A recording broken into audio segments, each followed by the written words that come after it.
Olá, pessoal, tudo bem? Vamos aguardar aí os outros colegas entrando na sala, daí a gente já começa a aula de hoje, ok?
Bom, gente, vamos só esperar um pouquinho para ver se entra mais colegas antes da gente começar a aula, porque tem bem pouco ainda, né?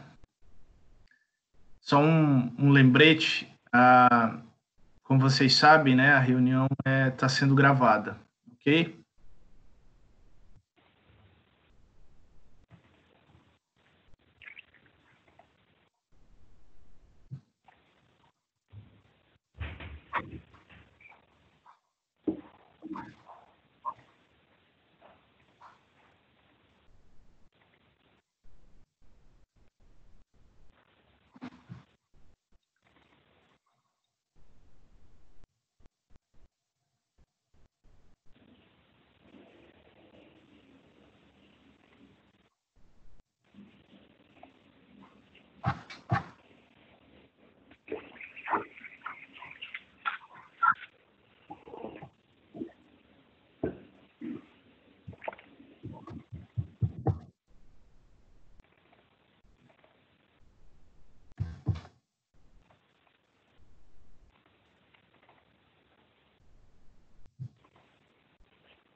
Gente, eu acho que vou fazer a chamada ao vivo hoje, tá?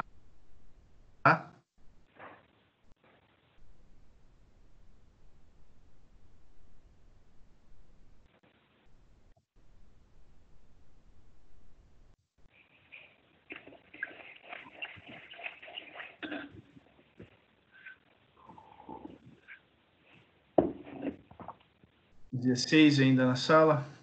Bem pouco, né? Vamos ver se chega pelo menos a 20 aí para a gente já começar.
Também da sua família.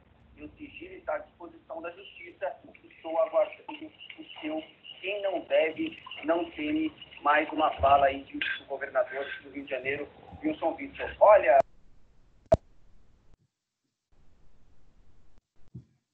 Esperar só mais um pouquinho, tá? Daí eu já inicio. Vamos ver se aparece mais gente aqui.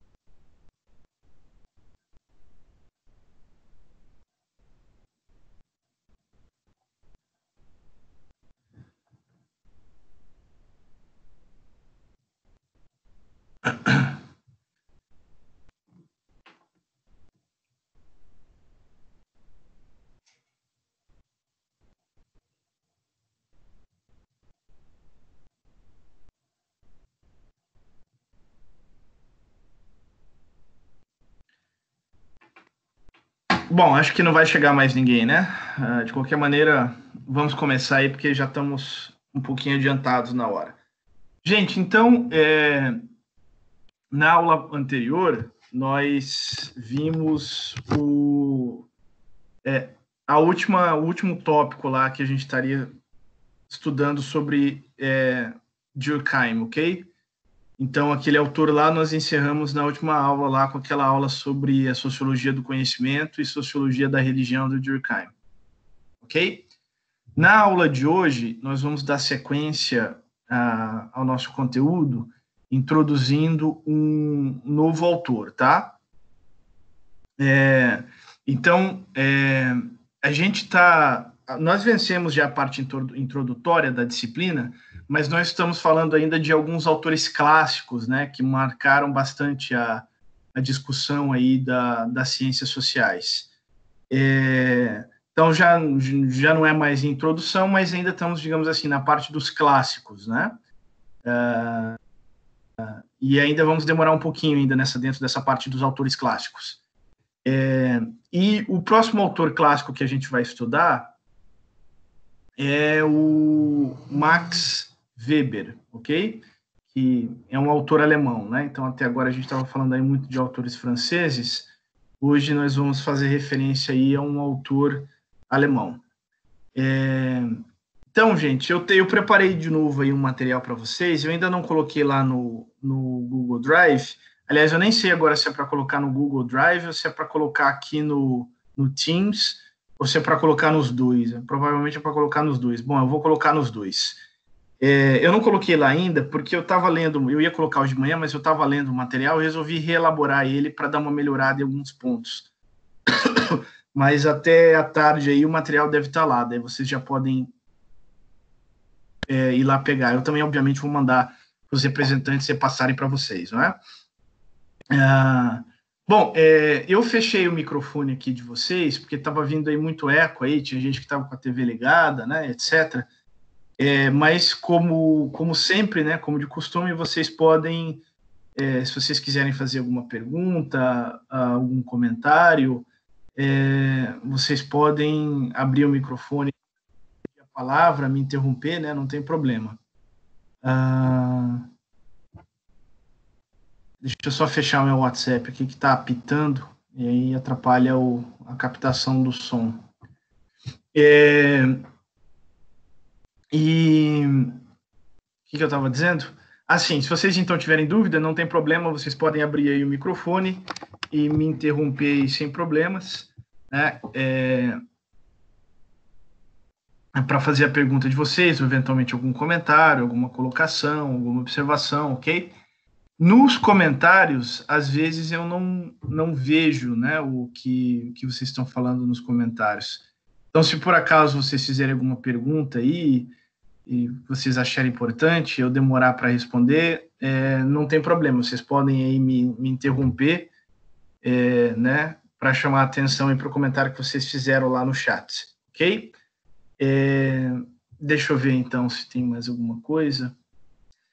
Bom, então, gente, para a prova do segundo bimestre, né, vocês têm lá o relatório de aulas, que eu também vou atualizar hoje, e lá vocês têm ali certinho o conteúdo que vai cair, né, com os links das aulas e etc. Mas o conteúdo do segundo bimestre, só para vocês não se confundirem, né, o conteúdo do segundo bimestre não começa com Weber, ele ainda é aquela última parte lá do Durkheim que nós tínhamos falado nas aulas anteriores, tá? Então, Durkheim ainda é conteúdo da prova do segundo bimestre, ok? Deixa eu só beber um pouco de água aqui.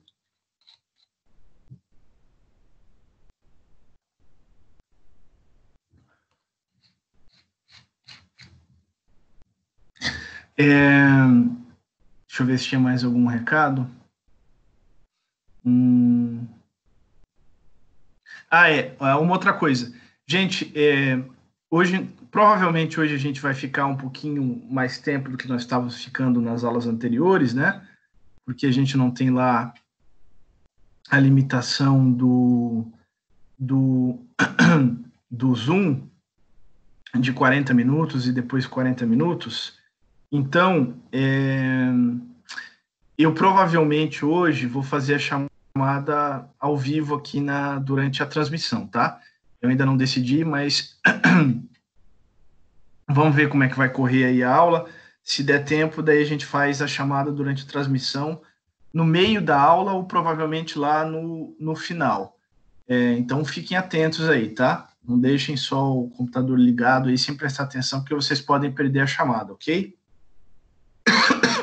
Bom, então vamos começar. Eu vou compartilhar o material com vocês, e o problema do Teams, né, é que quando a gente compartilha o material, vocês ficam vendo daí só o material compartilhado, né? Vocês não me veem falando. Tem gente que não gosta, que acha que isso é ruim, porque prejudica a atenção, né? Porque não tem ali aquela comunicação visual ali, com o gesticulado, o professor, etc. Mas parece que é só assim que o Teams funciona, né? Eu não sei como é que faz, eu não sei se é possível compartilhar a tela e ao mesmo tempo deixar ali aquele quadradinho ali com a câmera aberta para mim, né? Se alguém de vocês aí souber, me dá uma dica aí, porque eu não sei como é que é. Ok? Então vamos começar. Deixa eu compartilhar aqui a tela com vocês. Um segundinho só. Primeiro eu tenho que abrir o material, esqueci de abrir.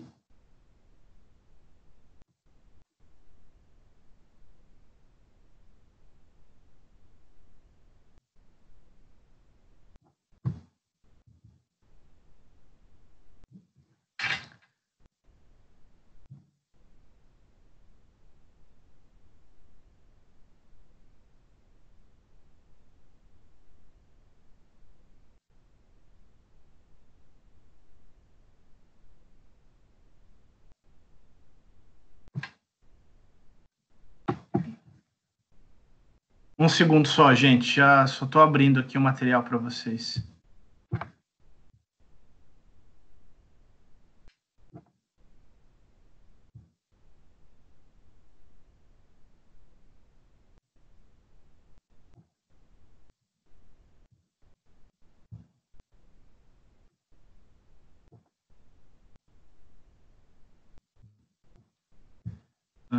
Tá, tá, tá.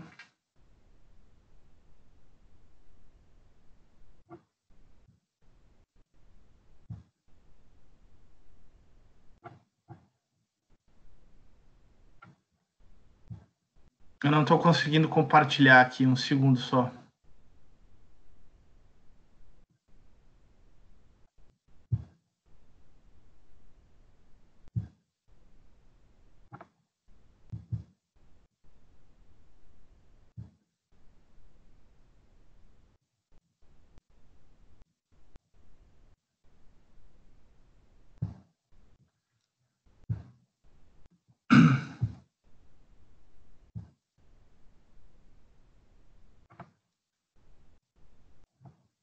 Ok, vocês estão conseguindo ver? Me deem um alô aí, se estiver aparecendo certinho para vocês, fazendo favor.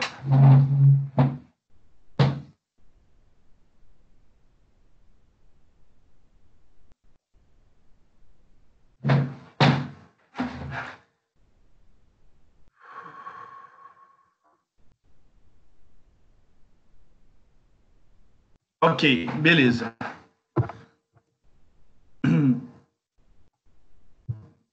Bom, então,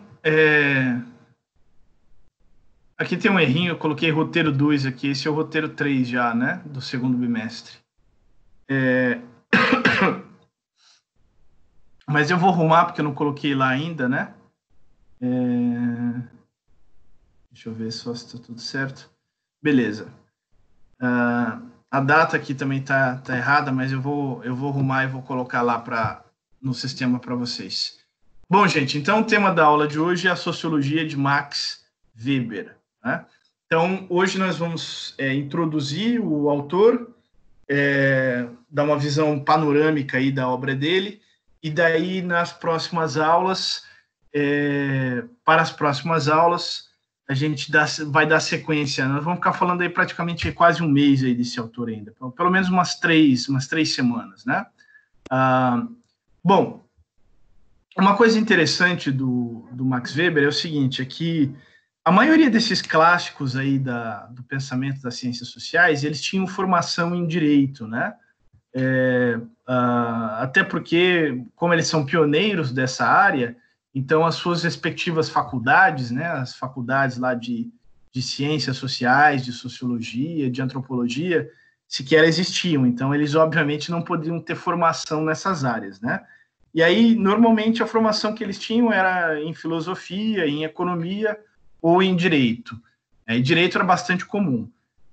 Só que a maioria deles nunca teve lá muito contato profissional com a área do direito, né?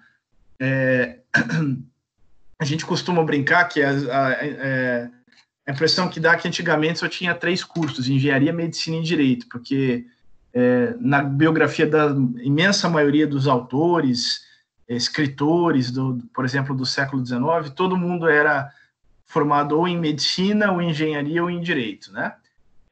Então, e o pessoal aí, esses pioneiros das ciências sociais, muitos deles tinham formação em direito, mas a imensa maioria não tinha nenhum contato profissional com a área do direito depois né, digamos assim, da graduação deles. Então, eles estudavam, se formavam e depois os interesses intelectuais deles os levavam para outras áreas e eles só voltavam ao direito esporadicamente e de maneira puramente teórica, né? Bom, o Weber, o Max Weber, ele é um pouco uma exceção dentro dessa turma aí. Por quê? Porque ele não só se formou em direito, ele não só se graduou, né, em direito, mas ele também prosseguiu, iniciou a carreira acadêmica dele na área do direito, né, como professor aí de uma faculdade de direito, e ele chegou a militar como advogado, né? Ele chegou a praticar o direito profissionalmente.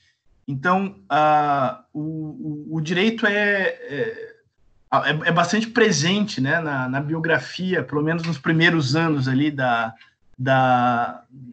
trajetória acadêmica e profissional do Max Weber, né? Bom, vamos falar, eu vou dar alguns dados biográficos, aí depois a gente volta nessa questão, na importância aí do direito para a obra do Weber, né? Que, aliás, depois vai ser o tema de algumas das nossas aulas lá mais para frente. Mas, enfim, então, eu falei, o Max Weber, ele era alemão, ele nasceu, se eu me engano, em Erfurt, que é uma cidade lá alemã, no ano de 1864. E ele morreu em 1920, né? Então, ele morreu aí já no princípio do século XX. E uma curiosidade aí sobre a morte do Weber, né? Curiosidade, sobretudo, aí para os nossos tempos, para os tempos nos quais a gente está, é que o Weber, ele morreu na pandemia da gripe espanhola, né? Que começou ali entre o fim ali mais ou menos no fim da Primeira Guerra Mundial. Ele era bastante jovem na época, assim, né? Bastante jovem quer dizer, já tinha uma certa idade, mas ainda era jovem, mais ou menos, para morrer, né? Tinha lá os seus 50, acho que se não me engano, 54, 56 anos. Ele estava na plenitude da maturidade intelectual dele, o que significa dizer que ele provavelmente ainda escreveria, publicaria bastante, né? E aí um outro dado curioso é que quando ele morreu, ele tinha acabado de participar de uma outra empreitada jurídica, né? Ele tinha participado lá da redação da Constituição da Alemanha, né? Bom, mas voltando lá, então ele nasceu em 1864 e na época a Alemanha nem era um país unificado ainda, né? Na época a Alemanha ela estava repartida em vários pequenos estados, cidades-estados, né? A unificação da Alemanha ela só vai se dar lá em 1871. Então, quando ele nasceu, ele não era oficialmente alemão, né? Ele era cidadão lá de alguma das subdivisões da Alemanha. E só em 1871, então, que a Alemanha se unificou. Aí ele estudou, salvo engano, em Heidelberg e depois em Berlim, né? Que daí passou a ser a capital da Alemanha unificada. E como eu falei para vocês, os estudos dele transcorreram formalmente na área do direito, né? Então ele se formou em direito. Obviamente que ele estudava de tudo, né? Na época de formação dele, ele frequentava cursos nos departamentos de filosofia, de história, de economia e etc, né? Um segundo só. E aí logo depois de deixa eu voltar a câmera aqui para mim, porque por enquanto aqui a gente não vai precisar desse compartilhamento.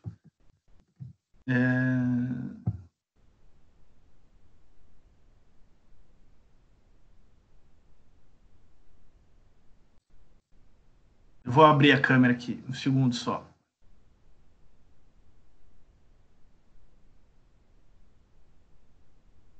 Acho que vocês voltaram a me ver, né?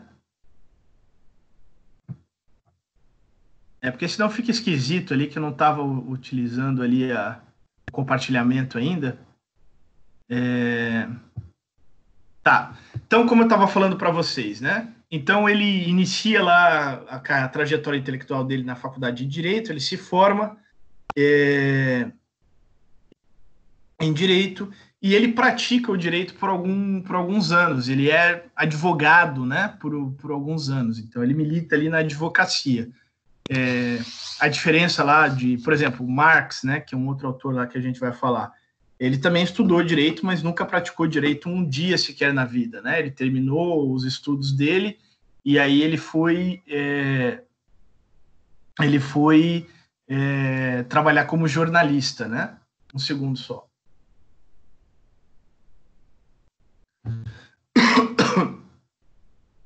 No caso do Weber, ele tem uma relação mais próxima, né, com o direito. Bom, então eu coloquei lá no compartilhamento, no material para vocês, né, que o Weber ele era jurista por formação, então ele tinha formação em direito, né? Bom, agora deixa eu voltar ali para o compartilhamento, então.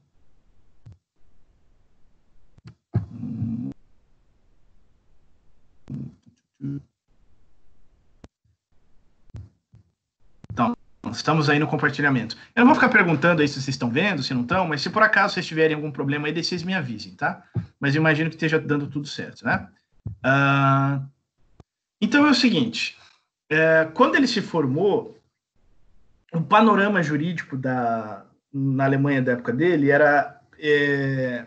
era dominado, né, pela chamada escola histórica do direito. Eu não sei se vocês já viram isso lá nas aulas de introdução ao estudo do direito, né? Mas a escola histórica do direito é uma escola bastante importante lá do desenvolvimento do direito moderno, né?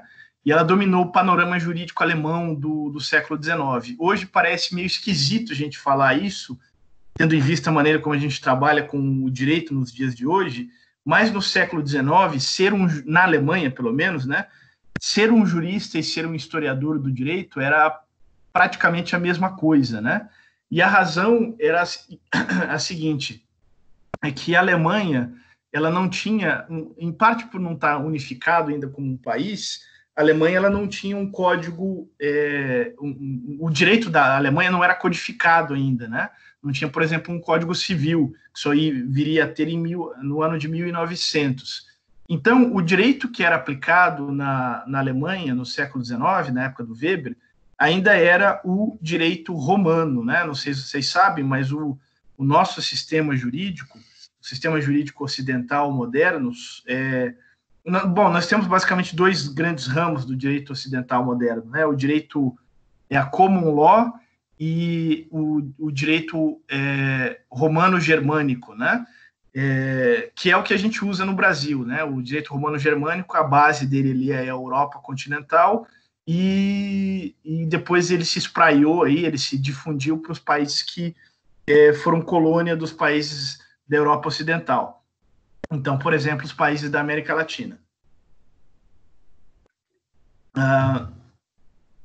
E por conta desse atraso no qual o direito alemão estava na época, né, em certo sentido, no sentido de que eles ainda utilizavam o direito romano como base do sistema jurídico deles, enquanto a maioria dos outros países ali, dos vizinhos da Alemanha, já estavam se movendo para o direito codificado, né, baseado em legislação.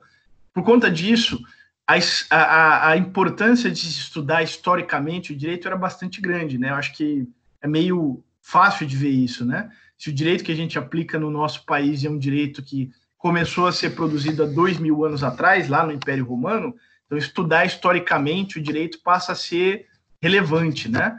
E foi isso que aconteceu lá no século XIX alemão. Então, o Weber, quando ele vai fazer o doutorado dele, né? E ele inicia a trajetória intelectual dele, a trajetória acadêmica, digamos assim, no âmbito da chamada história do direito, né? Então, ele estuda, as primeiras pesquisas dele foi quanto historiador que se dedicava ao estudo de fontes jurídicas, né? Que analisava aí fontes jurídicas para descrever aí o desenvolvimento do direito moderno, né? E aí, ele trabalhava, então eu coloquei aqui, né, Max Weber, 1864, 1920, né, aí eu coloquei aqui jurista por formação para vocês, né, então ele era jurista no sentido de ter se graduado em direito, né, e aí depois eu coloquei aqui historiador do direito, né. Historiador do direito por quê? Porque quando ele termina os estudos de graduação dele, ele vai virar um pesquisador, né? Ele vai fazer o doutorado dele, ele vai fazer na área do direito, mas a área do direito, na época, era mais ou menos como que absorvida pela história do direito, né? Ser jurista e ser historiador, na Alemanha da época, era meio que a mesma coisa, talvez com exceção um pouco do domínio do direito penal, mas nos outros âmbitos, sobretudo no âmbito do direito civil, era bastante assim. E aí o orientador dele era um camarada chamado Levi Goldschmidt, né, que era um judeu, era um comercialista, ou seja, era um professor de direito comercial, né, bastante importante lá no cenário jurídico da época. Ele foi redator do Código Comercial da Alemanha, e juiz de um tribunal, de um alto tribunal de direito comercial lá. E aí o Weber escreveu lá a sua primeira obra, né? Que foi a tese de doutorado dele. E nessa tese de doutorado dele, ele estudou companhias comerciais medievais. Ele estudou especificamente o desenvolvimento da responsabilidade solidária nas companhias comerciais medievais. Então, responsabilidade solidária lá é um princípio de direito comercial, né? Depois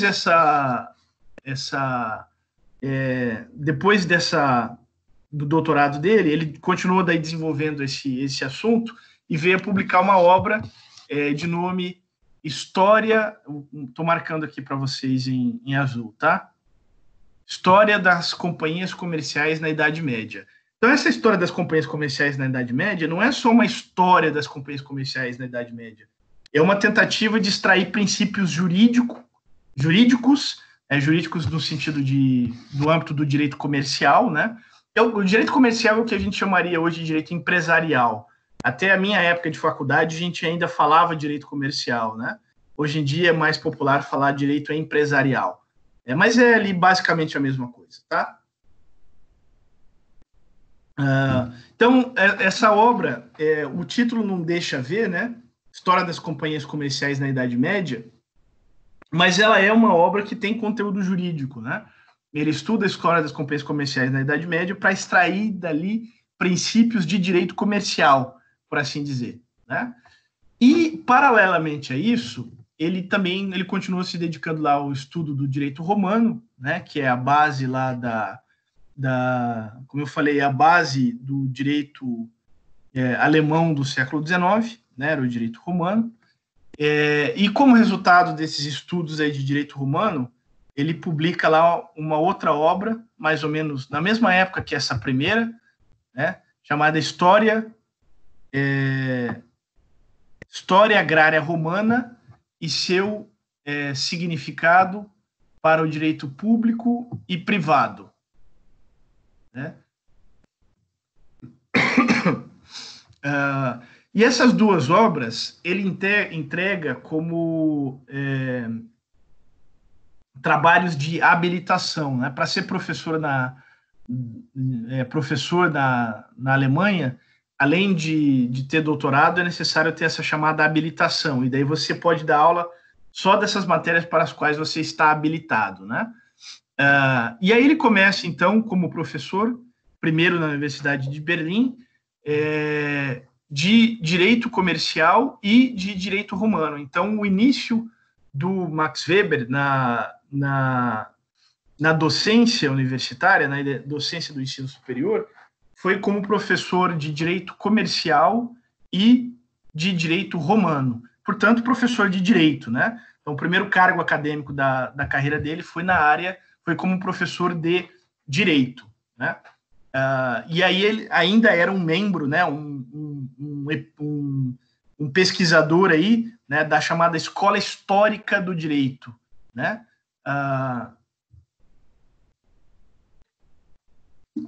As pesquisas dele inicialmente ainda eram aí no âmbito da Escola Histórica do Direito, sobretudo no âmbito do direito comercial, né?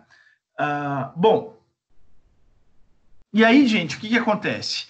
Por conta desse interesse dele por direito comercial, ele gradativamente começa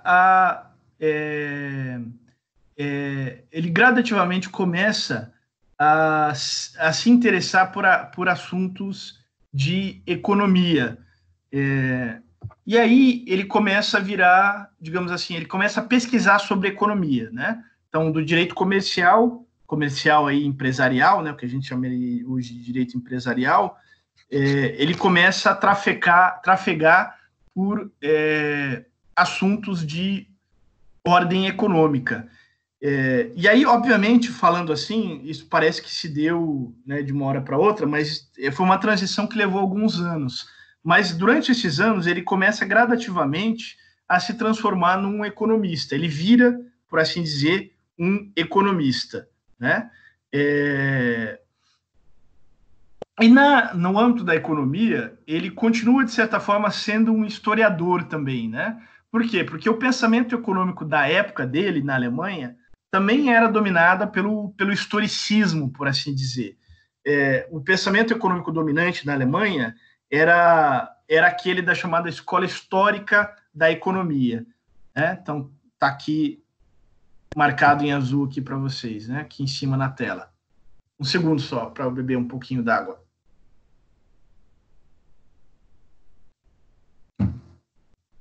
Então, meus colegas, então ele era membro da escola histórica do direito, né? E aí ele passa a ser aí um membro da escola histórica da economia. E aí dentro dessa trajetória acadêmica dele, a gente já pode destacar ali 3 áreas nas quais ele pesquisava, né? 3 áreas ali de formação acadêmica. Então, ele era, ao mesmo tempo, um jurista, né? Chegou a ser, inclusive, advogado, um economista e um historiador. Por quê? Porque tanto o direito quanto a economia era, no século XIX, na Alemanha, estudado a partir de uma perspectiva historicista. Né? E aí, por conta desses estudos dele de economia, ele passa a ser membro de uma sociedade acadêmica chamada Sociedade para a Pesquisa Social. Ok?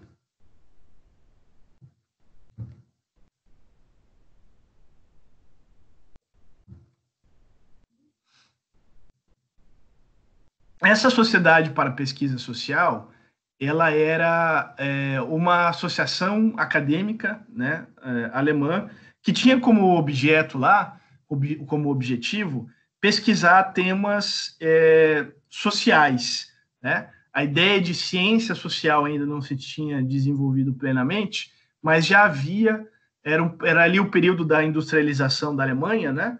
Era um período em que a Alemanha estava se industrializando, passando ali de uma sociedade agrária para uma sociedade industrial, e essa transição é sempre muito complexa sob o ponto de vista social, né? É sempre um período ali que traz mudanças sociais bastante intensas, né? E a necessidade de se investigar as causas, as origens, os modos de solucionar problemas sociais era sentido ali de maneira muito premente, né? Então, daí eles formaram um grupo de intelectuais ali, sobretudo do âmbito da economia, teve a ideia de formar uma sociedade para se estudar problemas sociais, né? E aí eles formaram essa Sociedade para a Pesquisa Social. E, como eu falei, ela era composta basicamente, mas não exclusivamente por economistas, e aí o Weber foi fazer parte dessa Sociedade para a Pesquisa Social. E aí, por conta dessa sua participação nessa Sociedade para a Pesquisa Social, os interesses do Weber começam progressivamente a gravitar em direção à ciência social, né? Ele ainda vai se ver como economista e historiador por muito tempo, né? Até praticamente a última década da vida dele, ele ainda se apresentava como um historiador e como um economista, e é só mesmo no fim da vida dele, nos últimos anos, que ele vai se devotar especificamente à sociologia, né? Mas já desde essa época aí, a gente está falando, então, eu tinha colocado aqui que ele morre em 1920, né? Então, marcando em azul aqui, 1920,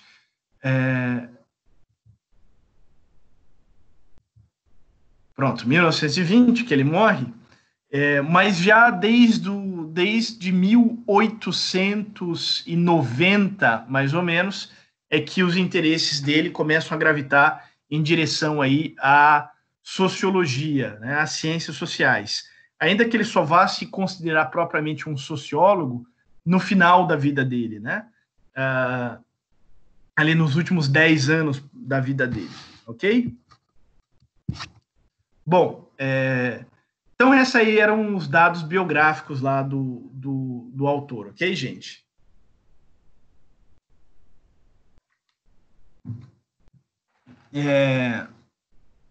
Então agora nós vamos falar ali de algumas ideias dele, ok?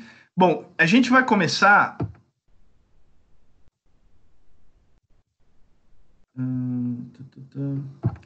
Deixa eu voltar aqui a...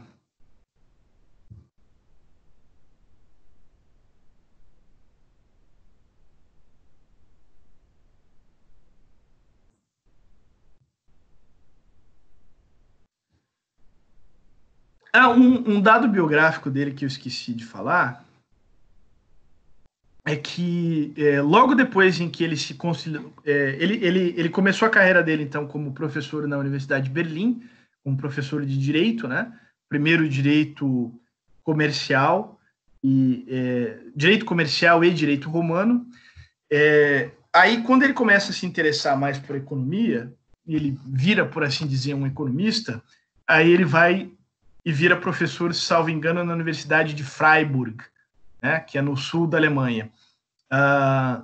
E depois ele passa para a Universidade de Heidelberg, nesse período já em que ele começa a se dedicar especificamente às ciências sociais, né? E aí um dado biográfico interessante da vida dele é que logo depois que a carreira acadêmica dele deslancha, logo depois que ele é chamado para ocupar uma posição lá na Universidade de Heidelberg, que é uma universidade extremamente prestigiosa, ele passou a sofrer de problemas psicológicos intermitentes, né?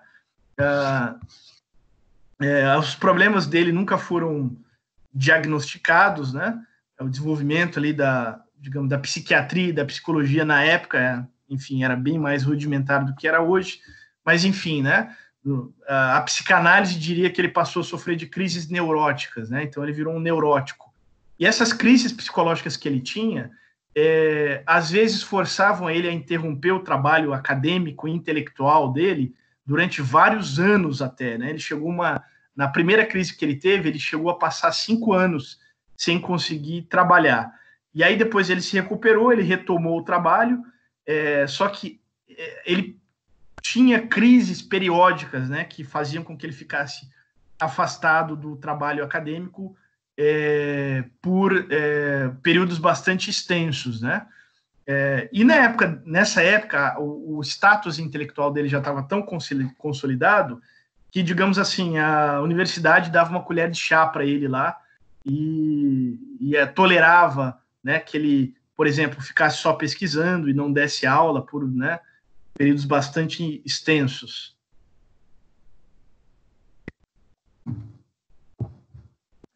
Então, deixa eu voltar ali o compartilhamento.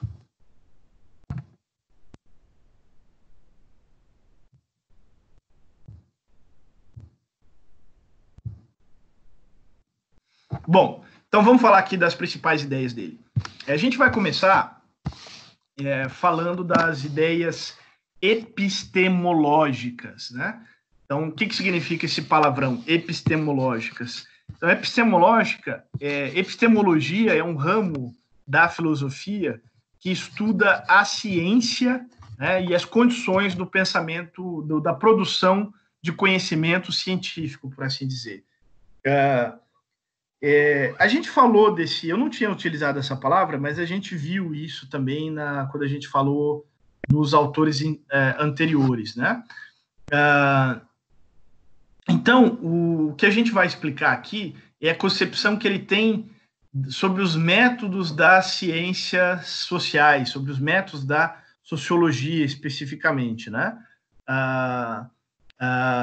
Então, nós vimos, quando a gente falou dos autores positivistas, então do Comte e do Durkheim, que esses dois autores eles tinham como objetivo, sob o ponto de vista metodológico, a transposição de métodos das ciências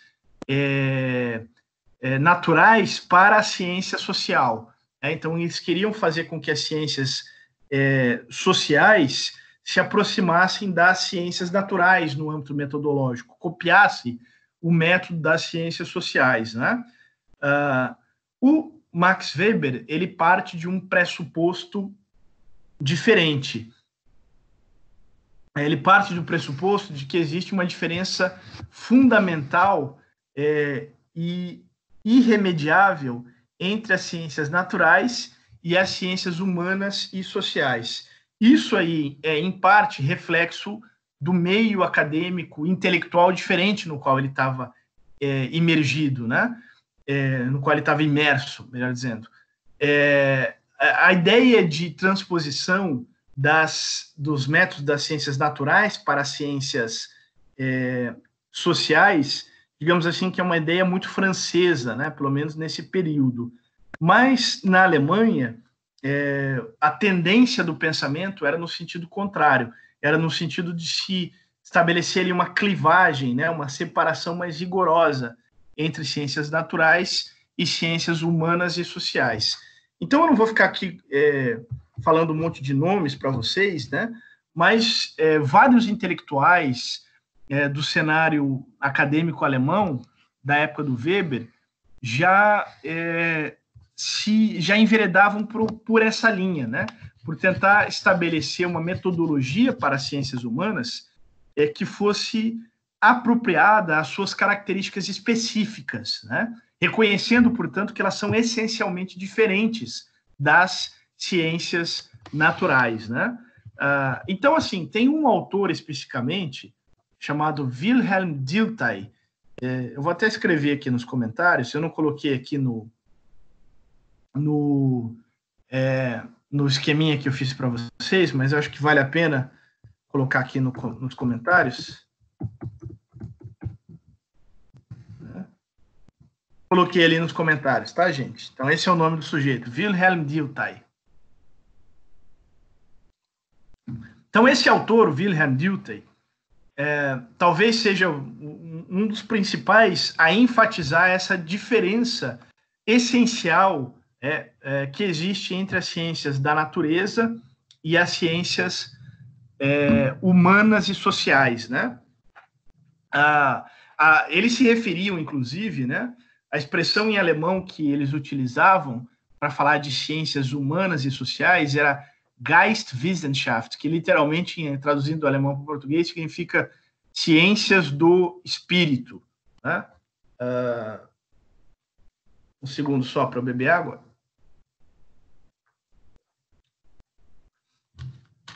Só que a ciência do espírito soa mal em português, né? Então, normalmente a gente fala ciências sociais e ciências humanas. Mesmo quando a gente se refere às ideias desses autores, né? Então, basicamente, a ideia desses sujeitos, desses autores como Wilhelm Dilthey, e que daí o Max Weber vai absorver, é a seguinte, né? As ciências naturais, como a física, a química, a biologia, ela tem como objetivo a busca de regularidades causais, né? E o que significa daí uma regularidade causal? Então, uma regularidade causal é o seguinte, ela é expressa pela seguinte fórmula, mais ou menos. Se acontece tal coisa, então acontecerá essa outra coisa, né? Então, se acontece A, ocorrerá também B, né? Então, a ideia de estabelecer regularidades causais é isso, né? É estabelecer que, dado um determinado fenômeno, dada a ocorrência de um determinado fenômeno, em determinadas condições, segue-se necessariamente um outro fenômeno, né?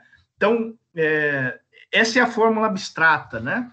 Eu vou dar um exemplo aqui, porque daí eu acho que vai ficar mais claro para vocês. Então, por exemplo, o que acontece, né, se eu pegar um pouco de água, colocar numa panela e colocar sobre o fogo e deixar esquentar até 100 graus centígrados ao nível do mar, né? O que acontece? O que acontece é que a água começa a evaporar.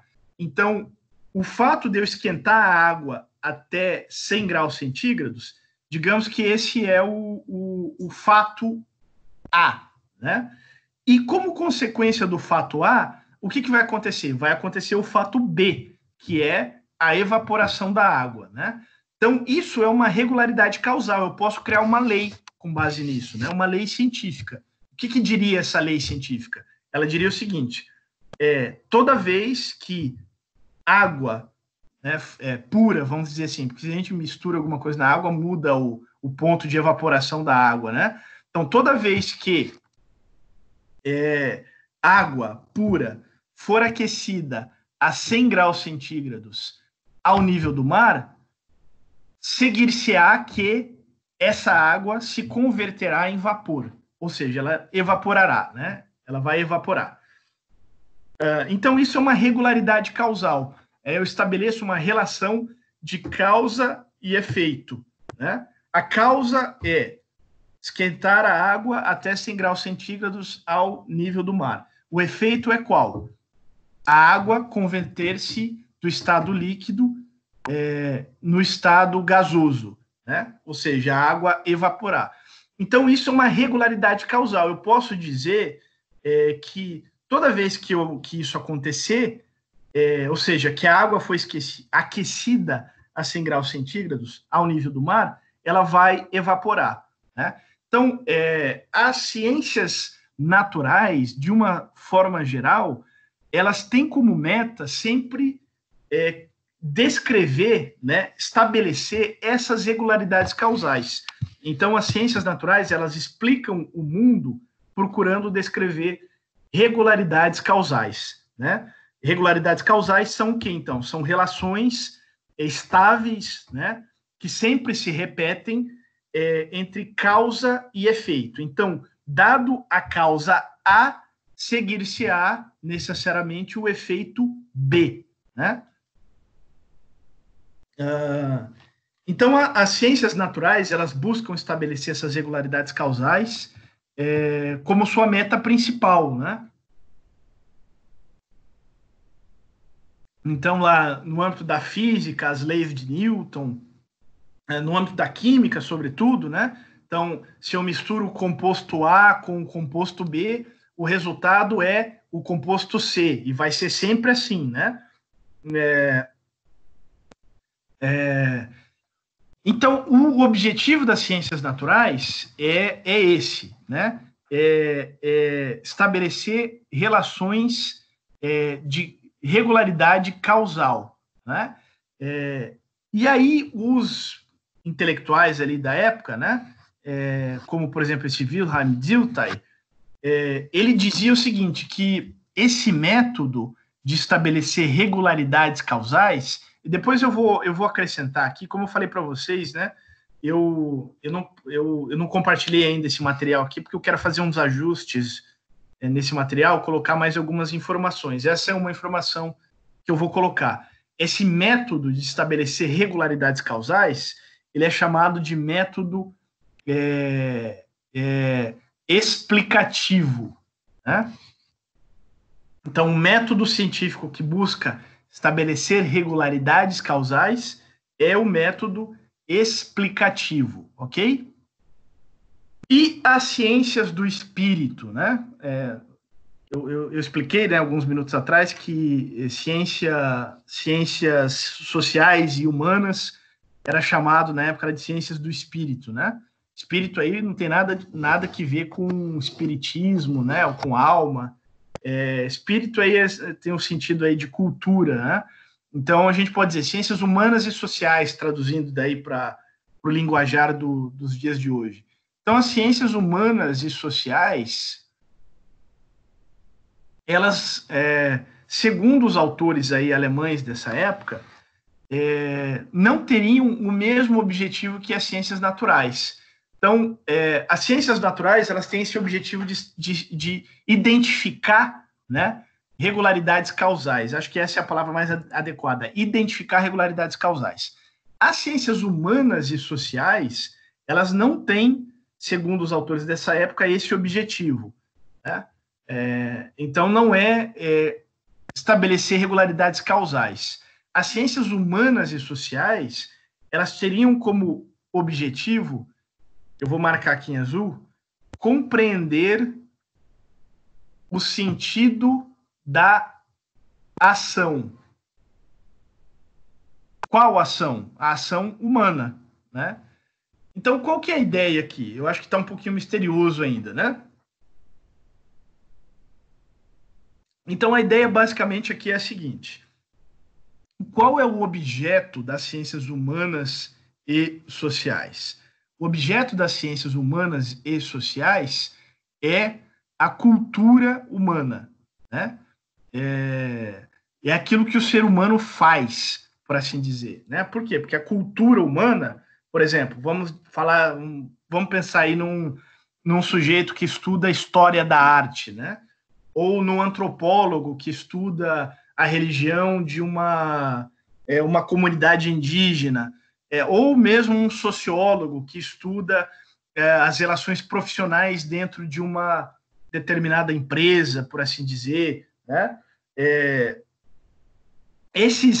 Todos esses pesquisadores, eles estão pesquisando coisas que são parte da cultura humana, ou seja, coisas que são produto da ação humana, né? Então, tanto a religião, quanto uma obra de arte, quanto uma relação econômica, todas elas têm em comum o fato de elas serem um produto da ação humana, ok? E se elas são produtos de uma ação humana, bom, quando a gente age, quando a gente faz alguma coisa, a gente sempre faz alguma coisa com uma determinada intenção, com uma certa intencionalidade, né? Então, para esses autores dessa época aí, o objetivo das ciências sociais, de uma maneira geral, seria esse, ou seja, compreender o sentido que está embutido naquela ação humana da qual resulta um fenômeno cultural, ok?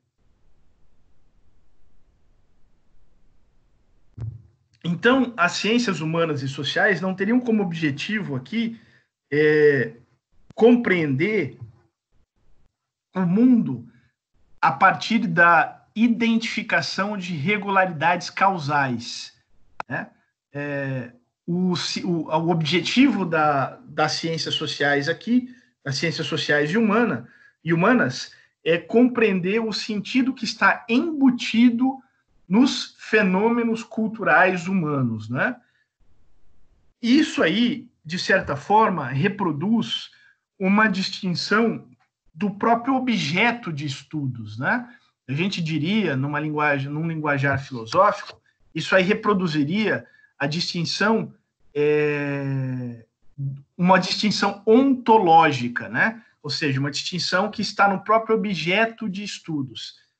Por que é assim? É assim porque, segundo esses autores, as ciências naturais, elas têm como objeto algo que é fundamentalmente diferente do sujeito do conhecimento. O sujeito do conhecimento é o próprio ser humano. É o ser humano que é o sujeito do conhecimento. E o objeto do conhecimento é o quê? É o mundo físico e natural. É uma realidade que é externa ao indivíduo, enquanto ser cognoscente, ou seja, enquanto ser do conhecimento, né? Já nas ciências humanas e sociais, o sujeito do conhecimento se confunde com o seu próprio objeto, né? Por quê? Porque o sujeito do conhecimento é quem? É o ser humano. E o objeto do conhecimento é o quê? É o próprio ser humano, ou, pelo menos, né, é a sua manifestação cultural, né? Então, nas ciências humanas e sociais, elas têm de ser diferentes das ciências naturais por conta disso, porque o seu objeto é ontologicamente diferente, é fundamentalmente diferente, né? Nas ciências naturais, o ser humano estuda uma coisa que é externa a ele. Nas ciências humanas e sociais, o que ele estuda, em última instância, é ele mesmo, não é? Bom, tão importante aqui, gente, dessa parte inicial aqui, né, dessa parte das diferenças entre as ciências naturais e as ciências humanas e sociais, é esse, que era mais ou menos estabelecido no panorama intelectual lá no qual Weber se formou, né, no panorama intelectual da Alemanha da época, que há uma diferença fundamental entre ciências naturais e ciências humanas e sociais. E essa diferença, ela é basicamente porque o seu objeto, o objeto de ambas, né, é fundamentalmente diferente. Nas ciências naturais, eu estudo, né, o ser humano estuda uma realidade que é exterior a ele, que é diferente dele, né? E nas ciências humanas e sociais, o ser humano que ele está estudando em última instância é ele mesmo, né? Ele está estudando a cultura, né? Que é algo que emana dele próprio, por assim dizer. Né? Então, como consequência disso, as ciências naturais têm as ciências humanas e sociais, elas têm de ter uma metodologia que é fundamentalmente distinta da metodologia das ciências naturais, ok?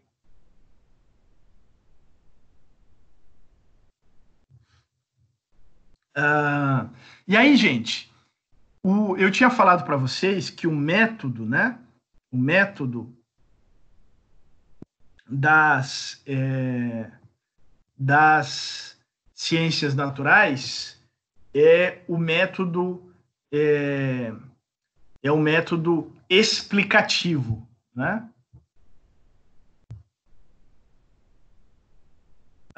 Deixa eu ver se eu consigo escrever aqui.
Gente, parece que eu tive um problema de conexão aqui, caiu a minha conexão. Me deem um alô só se vocês estiverem me escutando. Escrevam aqui nos comentários, fazendo favor.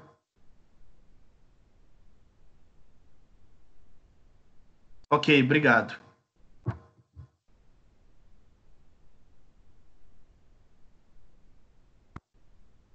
Tá, joia, obrigado. Eu acho que foi a minha internet que falhou, e daí eu coloquei aqui na internet do meu celular, né, pelo 4G, pelos dados do celular, e acho que agora não vai ter problemas de novo. Então vamos voltar lá, eu vou compartilhar a tela de novo com vocês, daí a gente dá sequência à nossa aula, ok? Um segundo só.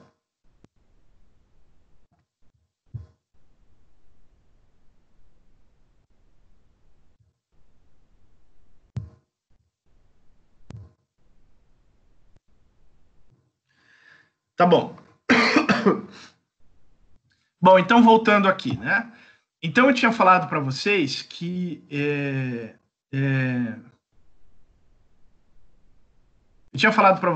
as ciências naturais, né, por conta das características internas dela, pelo fato de que as ciências naturais estudam o ser humano estuda algo que é fundamentalmente diferente de si, né? Ele estuda um objeto externo, que é o mundo físico natural.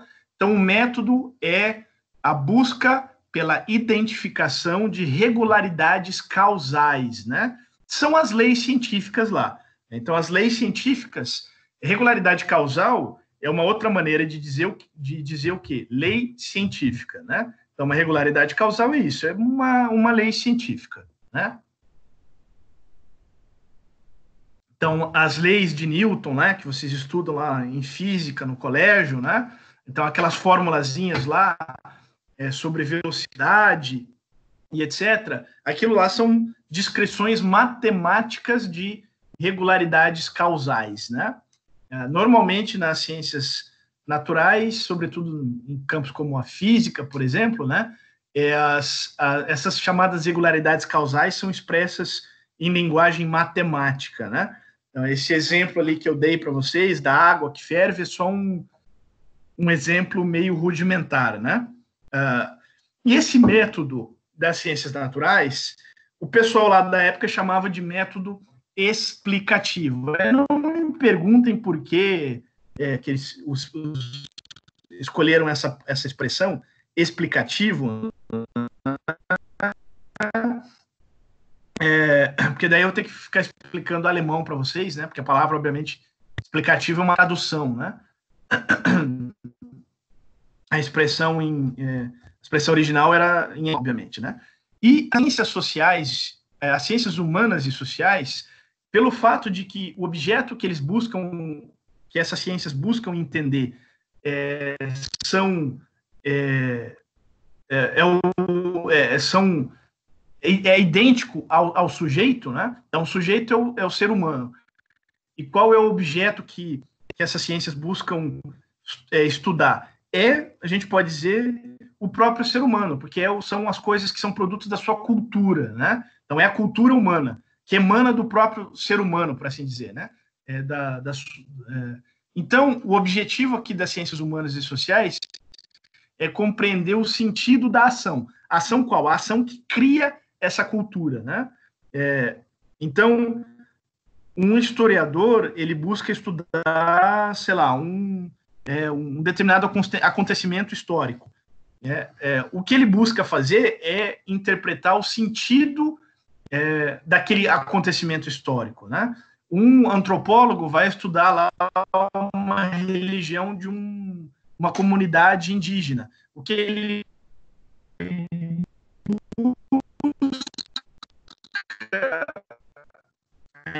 entender é o sentido que está embutido ali na criação daquelas práticas religiosas, daquelas crenças e etc.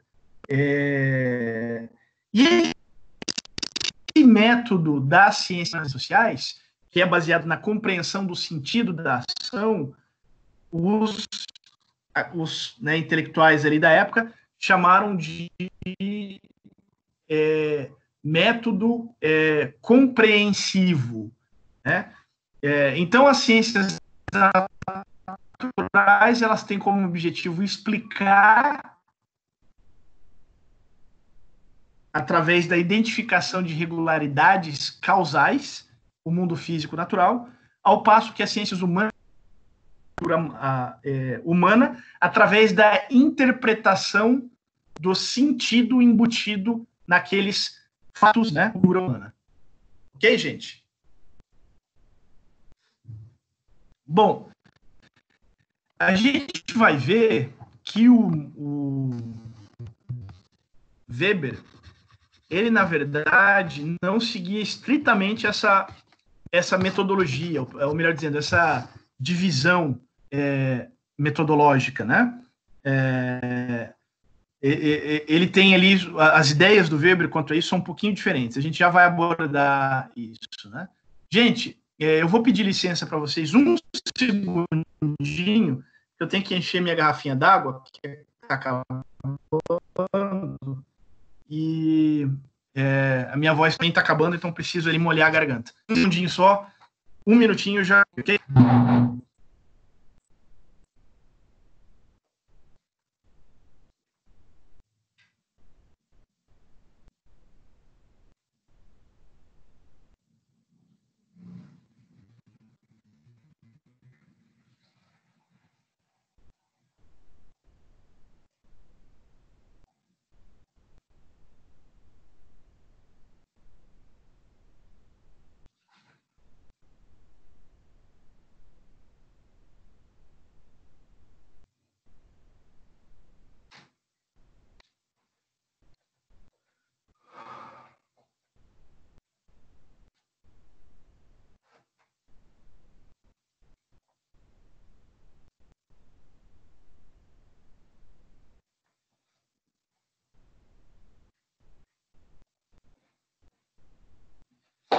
Pronto, retornei.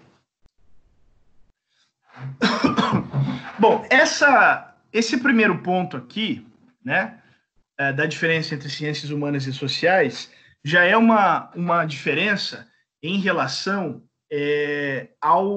aos autores positivistas, né, ao Auguste Comte e ao Émile Durkheim, que a gente viu lá nas aulas anteriores, né? Vamos dar sequência falando lá de uma outra diferença em relação entre o Weber e esses outros autores, né? E esse aí é o chamado individualismo metodológico. Então, estou marcando aqui em azul aqui em cima para vocês. Então, individualismo metodológico. Então, vocês devem se lembrar que as aulas anteriores, que nas aulas, né, sobre Durkheim, a gente falou do seu holismo metodológico, né? Que era a ideia de que as partes, elas se sobrepõem, aliás, o todo, ela se sobrepõe às partes, né? E, com base nisso, o Durkheim,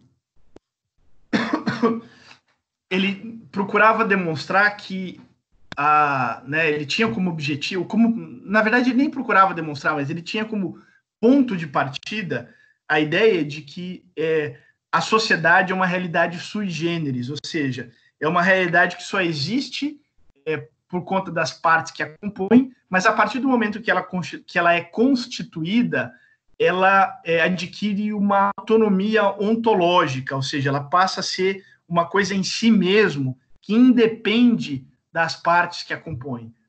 Claro, materialmente ela só vai existir se existirem indivíduos em interação social, mas a partir do momento em que ela existe, ela já não se confunde com esses indivíduos, né? Ela, inclusive, se sobrepõe a esses indivíduos, né? Que é a ideia lá do fato social do Durkheim. No Max Weber, o pressuposto metodológico dele é completamente o contrário, né?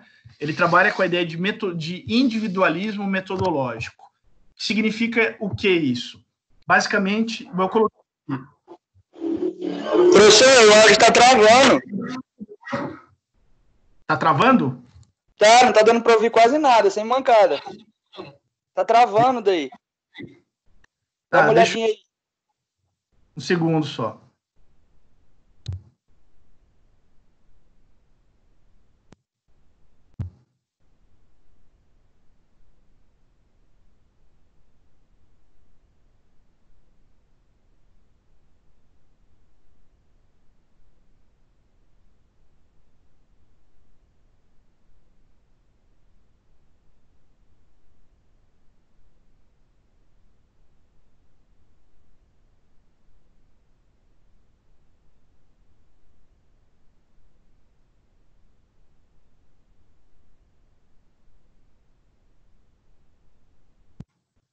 Vocês estão me escutando agora? Melhorou?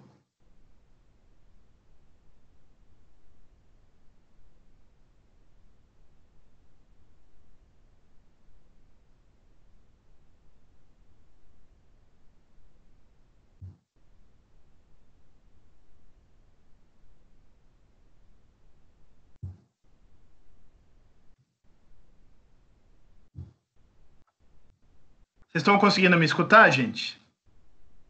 Melhorou? Beleza. Tá, então vou compartilhar a tela de novo lá.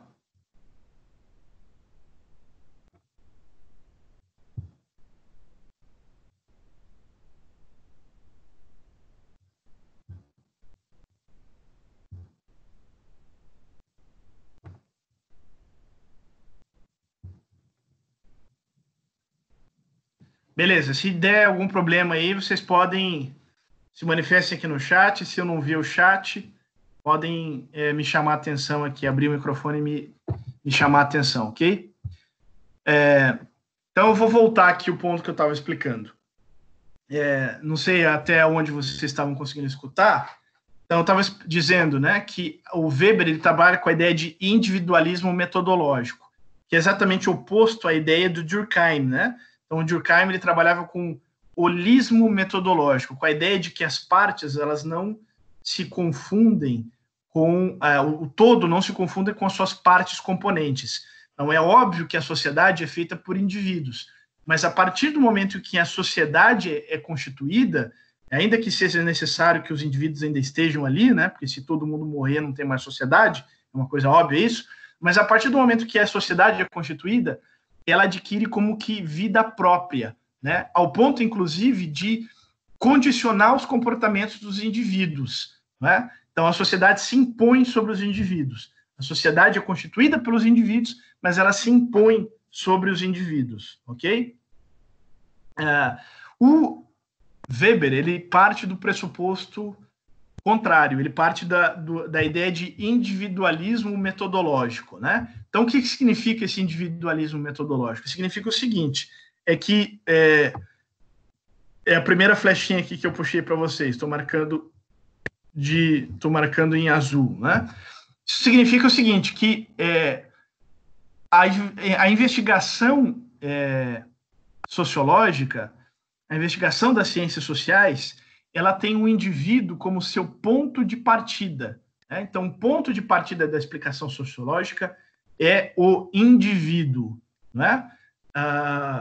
E aí, isso pode parecer um pouco estranho. Por quê? Porque o que se está estudando ali não é a sociedade, não é o objeto das ciências sociais, não é a sociedade, né? E a sociedade não é justamente a interação social, né? O ser humano não pode ser estudado individualmente, né? Se o objeto da sociologia é a interação social, é a sociedade, eu não posso estudar o indivíduo individualmente, né? Só que a questão é a seguinte, é claro que o objeto da sociologia é a interação social, só que a interação social ela é constituída por uma ação individual recíproca, né? Então, é a segunda observação que eu coloquei aqui, ó.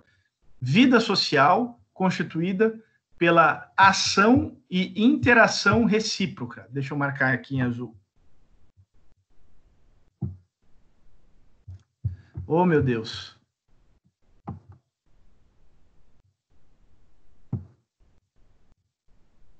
Então, a vida social, coisas como, por exemplo, família, Estado, né? Capitalismo, eu coloquei na segunda flechinha aqui que eu puxei, né? Que são os objetos que normalmente um cientista social estudaria. Esses objetos, a gente pode decompor todos eles em um determinado número de ações sociais recíprocas, né? Então, o que é o capitalismo, por exemplo? É um sistema econômico. Legal, é um sistema econômico. Mas esse sistema econômico, ele é composto do que especificamente? Ele é composto de um conjunto de ações orientadas em sentido econômico, umas em relação às outras. Então, os vários indivíduos, num sistema econômico capitalista, eles orientam a ação deles, né, sob o ponto de vista econômico, em um sentido específico, né? Então, o capitalismo é um conjunto de sujeitos que agem economicamente em um sentido específico de maneira recíproca, né? Uma família é a mesma coisa. Então, uma família é o quê? Uma família é um conjunto de indivíduos, mas uma família não é uma coisa estática, ao menos sob o ponto de vista da ciência social, é uma coisa dinâmica, né? Então, é uma instituição social. E essa instituição social, ela é composta especificamente do quê? De indivíduos que se comportam uns em relação aos outros de uma maneira específica, né? Então, por exemplo, numa família tem o pai, a mãe e os filhos, né? Vamos dizer assim. Então, o indivíduo pai, por exemplo, ele se comporta dentro da instituição família em uma maneira específica. Essa maneira é o quê? É na maneira que um pai se comporta, ou seja, ele né, pelo menos na visão tradicional de família, ele é o provedor, então ele tem responsabilidade pela criação pela manutenção material da família, ou seja, para trazer dinheiro para casa, né? E pela educação dos filhos, né? O filho, ele se comporta, ele age, né, de uma determinada maneira. E essa determinada maneira é o quê? É pelo dever de obediência em relação aos pais, por assim dizer, né? Então, qualquer instituição social, ela é composta, ela é feita pela ação e interação recíproca de indivíduos, né? Então, sociedade basicamente é isso, né? É a ação e interação de indivíduos. Então, eu tinha colocado aqui para vocês, né, que o objetivo das ciências humanas e sociais é a compreensão do sentido da ação, né? O que isso significa? Se a gente conjugar isso com a ideia de individualismo metodológico, é que um cientista social, o que ele vai buscar entender é o sentido que cada indivíduo imprime à sua ação social, né? É o sentido subjetivo, por assim dizer, né?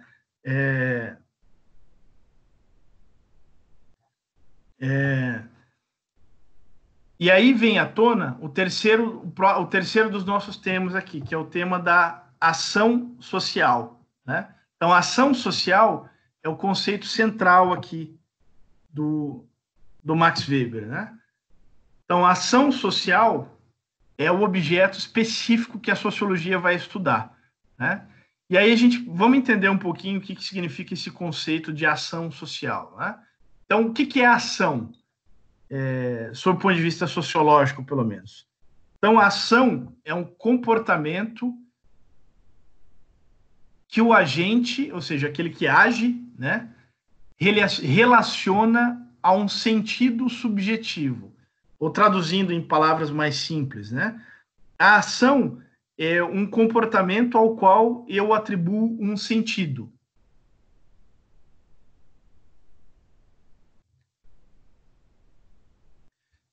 Então, o comportamento ele pode ser, por exemplo, involuntário, né?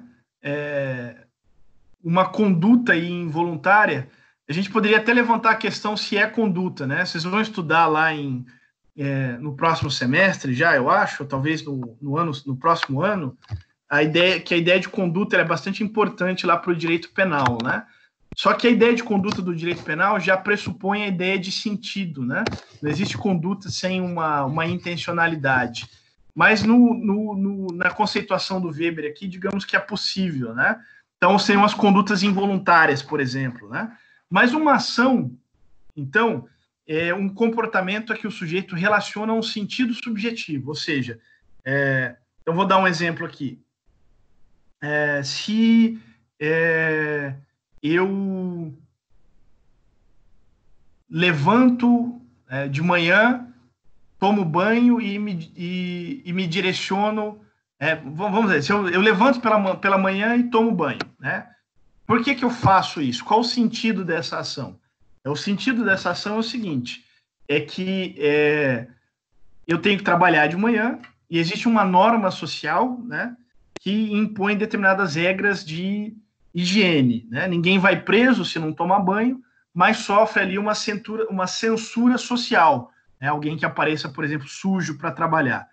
Então, o ato de eu tomar banho não é um mero reflexo involuntário. O ato de eu tomar banho, ele é eu atribuo um sentido a ele. E esse sentido é o de cumprimento, né, de uma regra social, que é a regra social da higiene, né?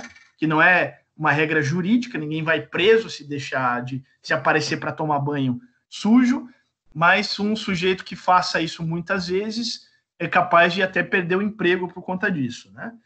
E uma ação social é uma ação cujo sentido subjetivo refere-se ao comportamento de outros, né? O exemplo que eu dei também funciona como um exemplo de ação social, né? Então, a higiene, né? A higiene é uma ação social pelo porquê? Porque a higiene, ela é uma regra de etiqueta social, né?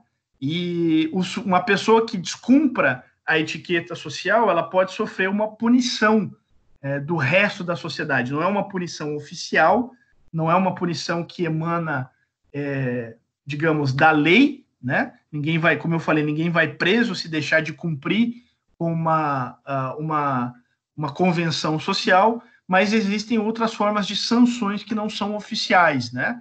Então, vamos repetir aqui o conceito de ação social, né? Uma ação social está aqui em cima do PDF para vocês, gente.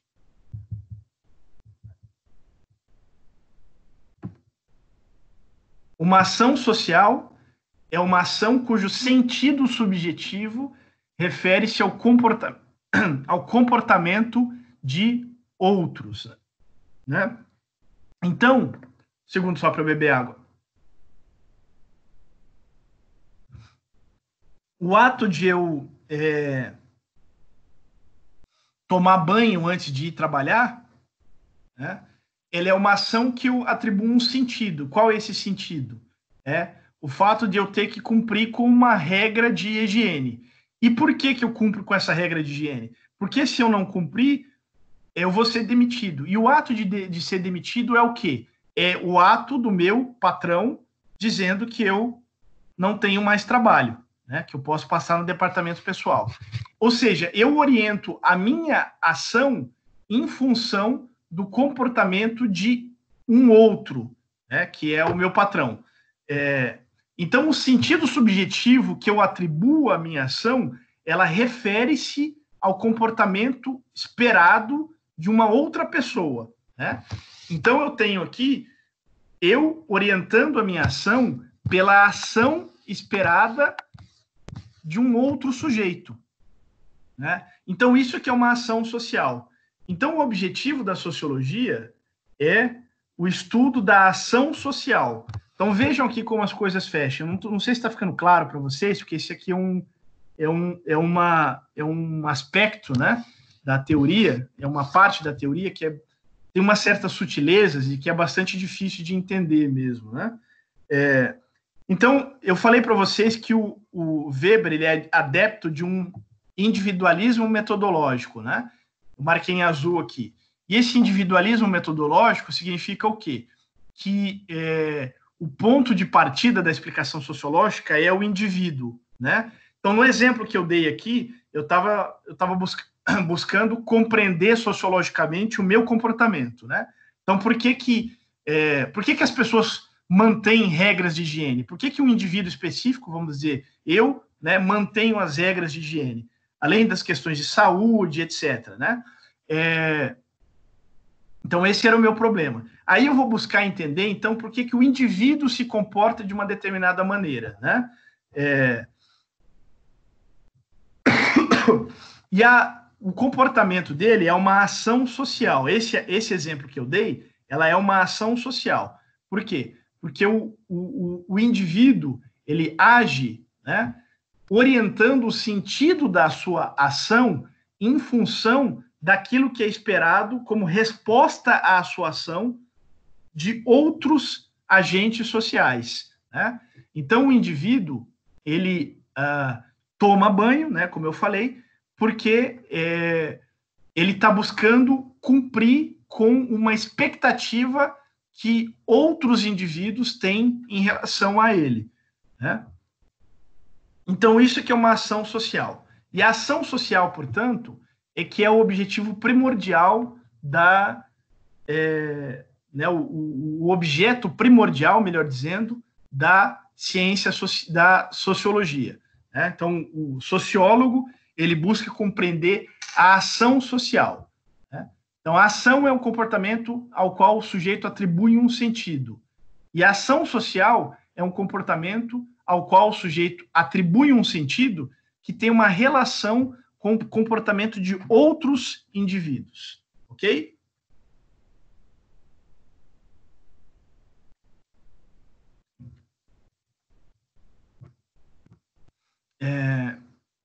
Então, a ação social, gente, é o objeto central da pesquisa sociológica para o Max Weber. O objetivo da sociologia, né, o objeto da sociologia é a ação social. Vocês se lembram lá que com o Durkheim, o objeto primordial da sociologia era o fato social, né? Que é aquilo que a sociedade impunha ao indivíduo de maneira coercitiva. Para o Weber, o objeto primordial da sociologia é a ação social, ok? Então, a ação social. E a ação social é o quê?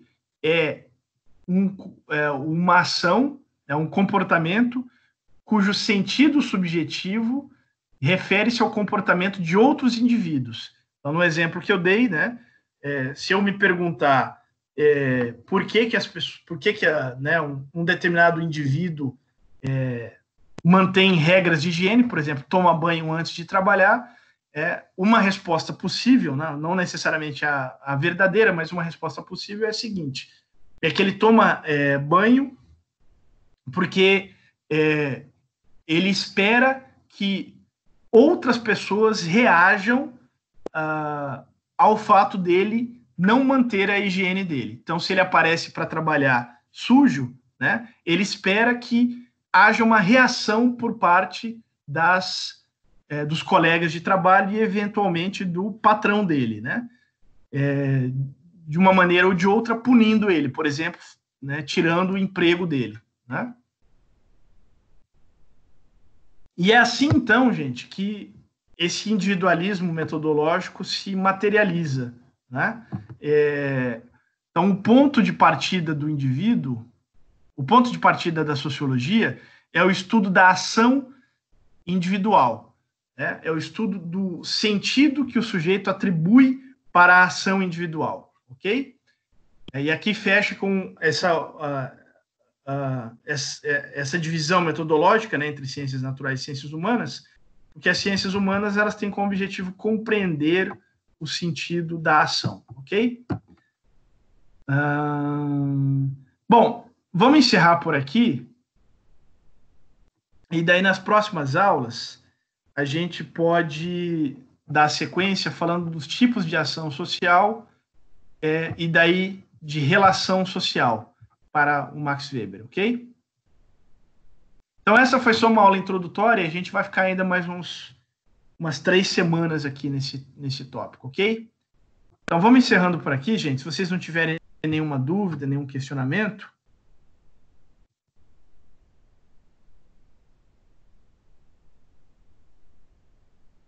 A Dila, tá complicado. Adila, tá um pouquinho complicado, mas não se preocupem, porque vai ficar mais claro nas próximas aulas, ok? Nas próximas aulas vai ficar mais claro, porque eu vou começar a trazer mais exemplos, vou trazer também mais conceitos que complementam esse conteúdo aqui, daí eu acho que vai ficar mais claro para vocês entenderem, ok?